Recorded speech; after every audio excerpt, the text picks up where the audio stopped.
championship game, and with that win, leapfrogged back over Ohio State into the #1 seed in the college football playoff. Clemson and Oklahoma, of course, rounding out the top four as we go. And, you know, as we sort of approach the playoff here, we'll have a little time to sort of sit and digest this because the games are still 2 weeks away. But that's going to be the bracket, and they'll play these games on Saturday, December 28th, and all three of you cover all of this. So I'd love to get a take from you if I could.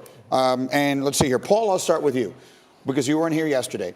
Coming off of Sunday, what was the #1 thing that stood out to you? By LSU moving up, they have the easiest path. Obviously, Oklahoma, but they get to play in Atlanta, which is not very far. And think about this, Greeny. If they beat Oklahoma and they're heavy favorite, they play the national championship game in New Orleans. That's right down the road. They can walk to the game from Baton Rouge. And it's ironic to think about. This will be the 4th time, assuming LSU wins, that they'll have played a national championship or BCS game. Yeah. All 4 times would have been in New Orleans. Yes, I saw that on the telecast of the game. So that's another reason why getting the #1 seed was so critical, right? We talked a lot about avoiding Clemson, but actually getting practically home field advantage was a big factor in this as well.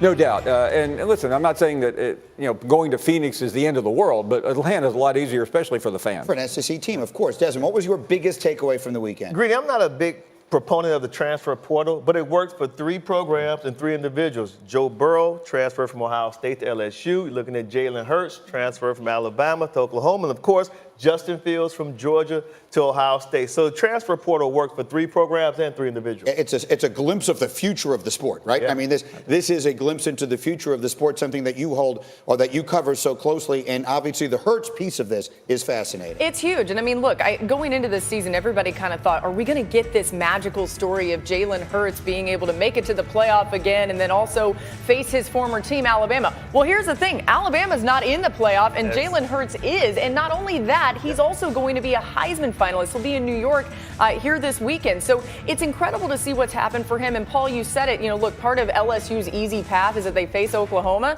I don't know. I'm not saying that Oklahoma is going to beat LSU, but don't count Oklahoma out. With Lincoln Riley having time to prepare, he's one of the best offensive minds in the country. I mean, by the way, when Jalen Hurts was at Alabama, he beat LSU every time. Yeah, he did. He's familiar with that defense. And look, the offense for LSU has changed. The defense is still a similar scheme. They've got some dudes on that side of the ball. Well, listen, as a player yourself, you would understand this. Everyone's talked about all the motivation that Dabo Swinney gets with Clemson. Yeah. Talk about motivation. Oklahoma's like the forgotten team in all of this. People are, everyone was talking, well, it's 3 teams, and then whoever gets to play Oklahoma obviously has the easy path of the Big 12 champ. They have an experienced coach. They have an experienced quarterback. Is that an easy game for LSU? It's not going to be an easy game because just like you said, they've been so disrespected this whole process. Everyone, even Saturday when the announcements came out, it was about LSU. It was about Ohio State. It was about Clemson. No one really talked about Oklahoma. So, Lincoln Riley is getting his guys ready like, hey, they don't respect us. No one's giving us a chance. Yeah. And like you said, they got Jalen Hurts, who's a gamer.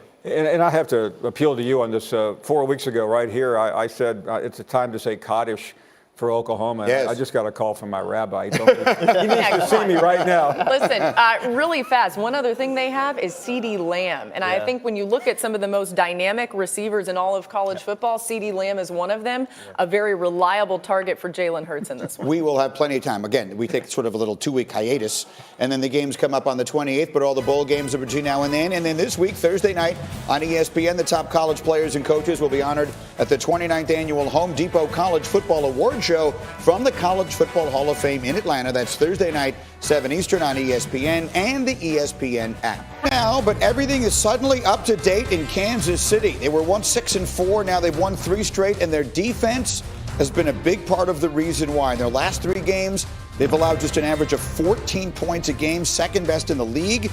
They've limited opponents during that stretch to a total QBR of 26, in part because they've picked off 6% of their pass attempts. Both of those are best in the NFL, and they're better against the run. Through 10 weeks, only Cincinnati was giving up more rushing yards per game. The Chiefs have ranked in the top half of the league since then. So you take a look at their total defensive numbers, and in the last 3 games, they are awfully impressive. This is a team we were talking about as having an historically bad defense, and now you look at those numbers on your screen, they suggest a totally different story. So, Dan, we spent a lot of our morning yesterday talking about the Patriots and the Chiefs, and I don't think once we mentioned the team that won Yeah. Are we, and in part because of an improved defense, all of a sudden having a different conversation about Kansas City? Absolutely. And I would put them as the biggest threat to the Baltimore Ravens right now, because the conversation was, man, this defense is so bad. Is the offense going to be good enough? And now what's happened is this defense is getting turnovers. And you're giving a really explosive offense the football more. And what's that doing is it's building leads. And now those teams are having to play from behind. They're having to throw the football more. And you continue to get those turnovers. They're also winning the battle of time of possession. And that matters for this football team. This football team has lost one game with Patrick Mahomes as their starter when they haven't won time of possession. I mean, so you're looking at if we get turnovers and then we score early, we put the teams at a deficit. I think the biggest thing is this, Greeny. Honey Badger came over, right? And Honey Badger has been big on the mindset of this Chiefs defense. And we've seen it transition to being a team that, like, Jay, just don't lose the game or don't be so bad enough to lose the game. To now, Chris Jones, number 95, the big-time defensive tackle, came out and said this weekend, listen, we think we're good enough. We don't even need our offense to score. We're good enough as a defense to go win the Super Bowl. Imagine that mind change.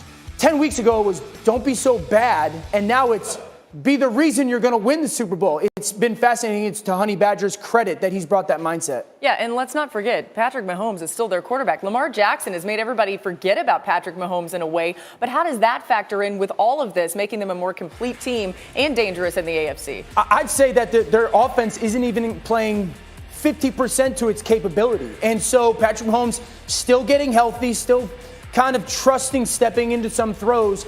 As this defense plays better and this team can win games and the quarterback gets healthy, you're going to see this surge from this football team because they are a complete team now. They can beat you in a bunch of different ways. They've had 2 good wins in a row, 3 good wins in a row, and the offense hasn't been the reason why. That's a big deal. If we were a committee and we were ranking the AFC, we'd go Baltimore 1, Kansas City 2? Yes. And then we start thinking about New England somewhere after that. Yeah, I mean, you're starting to think New England. You're starting to think Houston, Tennessee, Buffalo. I mean, that's its own grouping. Watch out for Kansas City. They are heading in the right direction at the right time. Meanwhile, back to the college because it was such a... How about a little eye candy, guys? We're going to go to the Rockets game with the Kings last night. It would come down to the final shot. Kings in back with 1 second left, and that's Nemanja Bjelica hitting the 33-footer for the win. 33 feet. Pretty cool. Look, Kings won the game and then won Twitter. Protest that. Hashtag Kings for the win. There's nothing better than petty NBA Twitter. Petty NBA Twitter needs to be a whole thing. Apparently it already is. I love that. No chill. All right. There was also a game winner in New Orleans last night. Final seconds. Game tied at 103. Pistons ball. Derrick Rose drives in, stop, spins. He hits that jumper. That was with 0.3 seconds left to win it. D. Rose also had a message post-game. Take a listen. Excuse my English, but I'm born to do this. Like, dead serious. This is what I do. I love seeing him. I love it. It's so good. And listen.